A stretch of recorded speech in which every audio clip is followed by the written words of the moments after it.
घर और किचन के छोटे मोटे कामों से हम लोग कभी ना कभी इतने ज़्यादा परेशान हो जाते हैं जो समझ में नहीं आता कि उनको कैसे और किस तरह किया जाए जिससे हमारा काम बढ़े नहीं बल्कि घट जाए। तो hello everyone, welcome back to my channel. आज मैं फिर हाजिर हो गई हूँ आपके लिए बहुत सारी यूज़फुल किचन टिप्स लेकर। तो आज की मेरी जो फर्स्ट टिप है ना, वो है इस तरह की जो बच्चों की शटल कॉक होती है, उसके ना पंख बहुत जल्दी लूज़ हो जाते हैं। तो उसको ठीक करने के लिए आप थोड़ा सा उस पर फेविक्विक डाल दीजिए, जिससे क्या होगा कि ये जो शटल कॉक है ना, काफ़ी लंबे समय तक बिल्कुल भी ख़राब नहीं होगी। क्योंकि ये शटल कॉक ऐसी होती हैं कि बच्चे ने एक टाइम खेलते हैं और बस दूसरे दिन ही उनको नई शटल कॉक चाहिए। तो उस टाइम पर आप थोड़ा थोड़ा सा फेविक्विक डाल दीजिए। एक फेविक्विक से कम 10 शटल कॉक जो है वो बहुत ईजिली सेट हो जाएंगी। तो ये छोटी सी टिप थी, आई होप आपको पसंद आई होगी। नेक्स्ट टिप है मेरी इस तरह इंडक्शन को लेकर। इंडक्शन हो या फिर स्लैब हो, हम लोग ऊपर से सफाई तो कर लेते हैं, लेकिन क्या आपने कभी सोचा है इंडक्शन को ना नीचे भी हमें साफ़ करना चाहिए।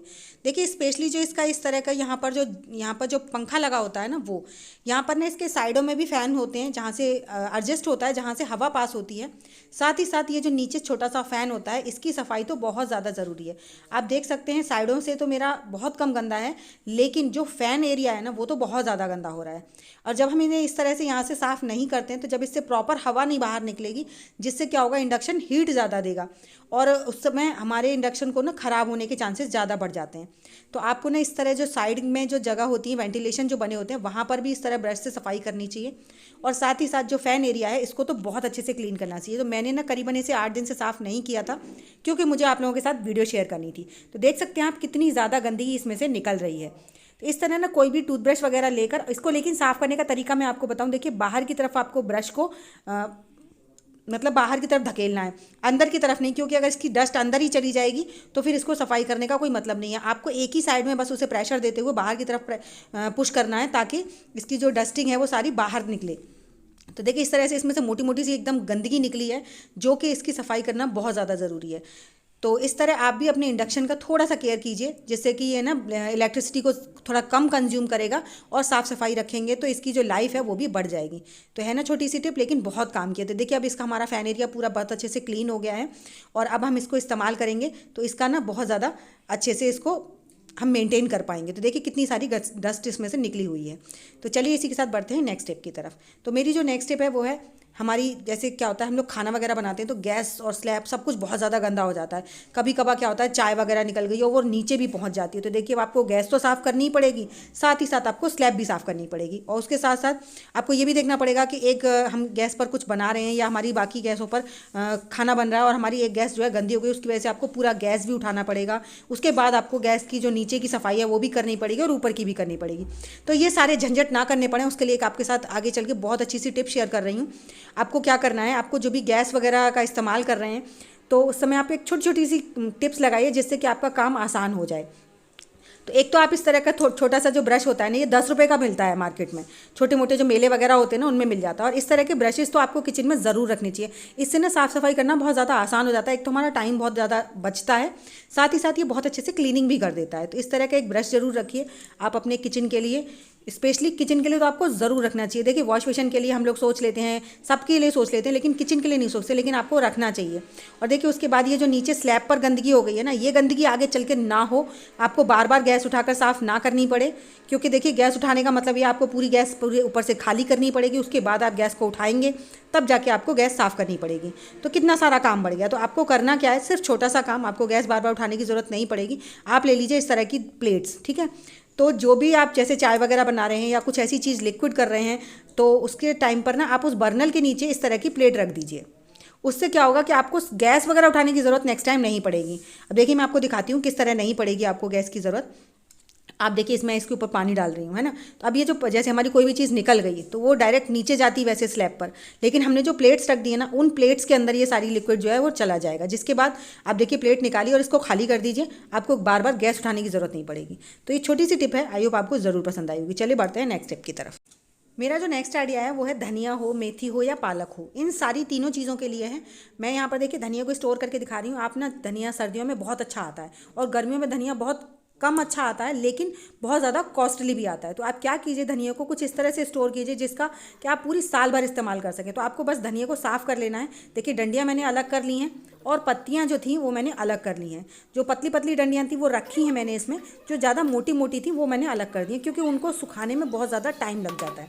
अब आपने धनिया को कैसे स्टोर करना है, कि आप इसे पूरी साल भर इस्तेमाल कर सकें। तो यहाँ पर हम क्या करेंगे कि पहले ना पूरे धनिया को अच्छे से काट लेंगे। अब देखिए इतना सारा धनिया अगर हम हाथ से काटेंगे ना तो बहुत ज़्यादा टाइम लगेगा। तो देखिए मैंने इस तरह का प्लास्टिक का डब्बा किया हुआ है जिससे कि मैं हरी सब्जियां बहुत ईजिली काट लेती हूँ। इससे एक तो टाइम बहुत कम लगता है, दूसरे हमारे हाथ वगैरह गंदे नहीं होते हैं। इसके लिए ना मैंने अपने चैनल पर इतनी अच्छी वीडियो शेयर की हुई है, आप लोगों ने ढेर सारा प्यार दिया है, उसके लिए बहुत बहुत शुक्रिया। और आप लोगों ने अगर अभी तक नहीं देखी है तो आप प्लीज़ जाकर देखिए। इससे ना आप बहुत अच्छे से अपनी सारी ग्रीन वेजिटेबल्स बहुत ईजिली कट कर सकते हैं। इसके बहुत सारे फ़ायदे हैं। देखिए एक तो हम लोग जब हरी सब्जियां वगैरह काटते हैं ना, सर्दियों में हाथ इतने ज़्यादा गंदे हो जाते हैं और फटे फटे से हो जाते हैं। उसके साथ साथ बहुत सारी ट्रिक्स होती हैं ग्रीन वेजिटेबल्स को काटने की, वो मैंने आपके लिए वीडियो में शेयर की हुई हैं, जिससे ना कि आपको ज़रूर देखना चाहिए अगर आपने अभी तक नहीं देखी है तो देखिए यहाँ पर मैं इसको पूरे धनिए को ना बहुत अच्छे से चॉप कर लूँगी।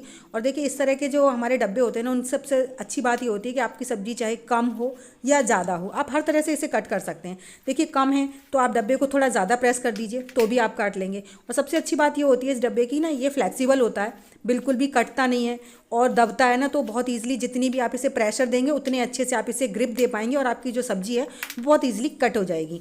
तो इसी तरीके से मैं सारे धनिया को चॉप कर लूँगी। और उसके बाद हम क्या करेंगे, इस धनिया को मैं आपको 2 तरीके स्टोर करने के बता रही हूँ, आपको जो भी अच्छा लगे आप उसको अप्लाई कर लीजिएगा और डेली लाइफ में ना बहुत ज़्यादा काम आने वाला है हमारे। क्योंकि देखिए इतने सारे हमारे घर में काम होते हैं और इतने इन दिनों में ठंड की वजह से ना इतना ज़्यादा टाइम हमारा ठंड में ही निकल जाता है, जिससे हमें लगता है कि कुछ ऐसी ट्रिक्स होनी चाहिए जिससे हमारा थोड़ा काम जो है आसान हो जाए। तो बस वही काम हम आपके लिए आसान करने वाले हैं। तो देखिए सुबह सुबह की भागदौड़ के टाइम इतना ज़्यादा टाइम नहीं होता है हमारे पास कि हम सुबह सुबह इन सारी सब्जियों को साफ़ करें, फिर उसके बाद हम अपनी सब्जी वगैरह में से डालें। तो आपको उसी के लिए मैं एक टिप शेयर कर रही हूँ कि आप चाहते हैं संडे टू संडे सब्जी वगैरह हम लोग ज़्यादा मंगाते हैं, तो उसे उसी टाइम पर क्लीन कीजिए, चॉप कीजिए और अच्छे से इसे पहले धो लीजिए, उसके बाद चॉप करके हल्का सा इसे सूती कपड़े पर फैला दीजिए। उसके बाद आपको मैं स्टोर करने का एक सिंपल तरीका शेयर कर रही हूँ, जिससे ना कि आप 8 दिन तक उस धनिए को बहुत अच्छे से ईजिली यूज़ कर पाओगे। आपको बार बार ना इसको मतलब सुबह सुबह उठना है, काटना है, साफ़ करना है, धोना है, वो सब कुछ नहीं करना पड़ेगा। तो देखिए हमारा धनिया पूरा चॉप हो गया है। अब हम इस धनिए के ना 2 पार्ट करेंगे। एक पार्ट तो मैं इसको 8 दिन के लिए स्टोर करूँगी और दूसरा जो पार्ट है उसे पूरी 1 साल के लिए स्टोर करूँगी। तो देखिए पहले टिप के लिए यहाँ पर मैंने लिया है इस तरह का एक कार्डबोर्ड बॉक्स, और इस तरह के बॉक्सेस ना हमारे सबके घर में होते हैं। अब आप इसमें स्टोर करके रख दीजिए धनिया, ना आपका 8 से 10 दिन बिल्कुल भी ना तो पीला पड़ने वाला है ना ख़राब होने वाला है। बड़ा बॉक्स है तो इसमें आप हरी मिर्च भी वगैरह रख दीजिए डंठल तोड़कर, जिससे कि उनकी भी लाइफ बहुत ज़्यादा लंबी हो जाती है। और आपको सुबह सुबह ना सारे तामझाम करने की ज़रूरत नहीं, इसे आप फ्रिज में रख दीजिए और फ्रिज में जब भी आपको इस्तेमाल करना हो थोड़ा सा निकालिए और वापस इसे फ्रिज में रख दीजिए, जिससे ना हमारा फ्रिज भी ऑर्गेनाइज रहता है और हमारा जो टाइम है वो भी बच जाता है। और नेक्स्ट टिप के लिए देखिए मैंने यहाँ पर जो धनिया लिया है ना, उस धनिया को मैं क्या करूँगी, किसी भी बर्तन में लूँगी, जैसे इस तरह की प्लेट है उसमें मैं सारे धनिया को इस तरह से इसमें फैला दूंगी जितना मुझे मतलब इसको सुखाना है। तो सुखाने का एक आपको सिंपल तरीका बता रही हूँ। देखिए सर्दियों में धूप तो निकल नहीं रही है, अब इसे सुखाएं कैसे। तो आपको क्या करना है, जैसे हम सबके घर में देखिए रूम हीटर होते हैं या ब्लोवर होते हैं, जो भी है आपके घर में, उसके सामने इस प्लेट को रख दीजिए। देखिए मैंने उसके सामने ही रखी हुई है और ये दूसरे दिन का है। दूसरे दिन तक देखिए इसका क्या हाल हो गया है ना। बस ब्लोवर के आगे जितनी भी देर आप लोग हवा ले रहे हैं या उसकी गर्मी ले रहे हैं, उस टाइम पर इस प्लेट को सामने रख दीजिए, जिससे आपका ना ये जो ग्रीन सब्जी है बहुत ईजिली सूख जाएगी। और उसके बाद आपको छोटा सा बस काम करना है कि देखिए कोई भी कांच का कंटेनर ले लीजिए और कांच के कंटेनर में इसको भर के रख दीजिए। आप ये पूरी साल भर आपका ना धनिया बिल्कुल ख़राब नहीं होने वाला है। इसी तरीके से मेथी, पालक, जो भी आप चाहते हैं ना साल भर के लिए स्टोर करना, वो बहुत ईजिली स्टोर हो जाएगा। तो आई होप आपको मेरे सारे आइडियाज़ पसंद आए होंगे। पसंद आए हो तो प्लीज़ लाइक कीजिएगा और चैनल पर पहली बार आए हैं तो सब्सक्राइब ज़रूर कीजिएगा।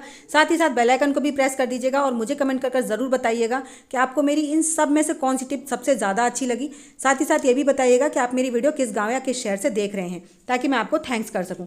बढ़ते हैं नेक्स्ट टिप की तरफ। नेक्स्ट टिप है मेरी, देखिए दाल हो या सब्जी हो, हम लोग जब भी दाल वगैरह बनाते हैं ना, तो हम लोग क्या करते हैं, कॉमन सी चीज़ कि लेते हैं इसमें या तो 1 चम्मच डाल देते हैं कि हमारी दाल जो है बाहर निकले नहीं कुकर से बाहर, या फिर थोड़ा सा ऑयल या घी डाल देते हैं। वो टिप भी काम करती हैं, लेकिन कई बार क्या होता है कि हमारी छोटी सी मिस्टेक की वजह से वो टिप भी हमारे लिए फेल हो जाती हैं। हमारा सबसे बड़ा काम तो ये है, हमारा ये जो ढक्कन होता है ना, इसको अच्छे से हमें क्लीन रखना चाहिए पिन की और सुई की मदद से। और उसके बाद आपको एक काम और ज़रूर करना चाहिए, जिससे कि आप अगर चम्मच या दाल में नहीं भी डाल रहे हैं तो भी आपकी जो दाल वगैरह है वो बाहर ना आए। तो आप क्या कीजिए, यहाँ पर जहाँ सीटी वाला पार्ट होता है ना, यहाँ पर 2 बूंद मस्टर्ड ऑयल डाल दीजिए।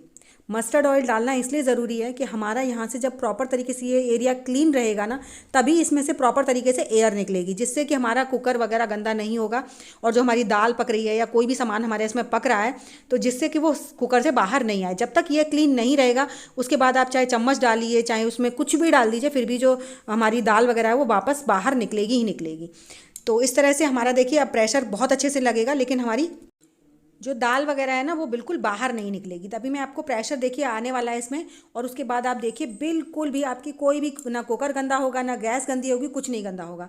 तो ये छोटी छोटी सी टिप्स हैं, आई होप आपको सभी पसंद आई होंगी। अगर पसंद आई हो तो प्लीज़ लाइक ज़रूर कीजिएगा। तो चलिए ऐसी अमेजिंग टिप्स और ट्रिक्स के साथ मैं मिलूंगी आपको अपनी नेक्स्ट वीडियो में। तब तक के लिए राधे राधे।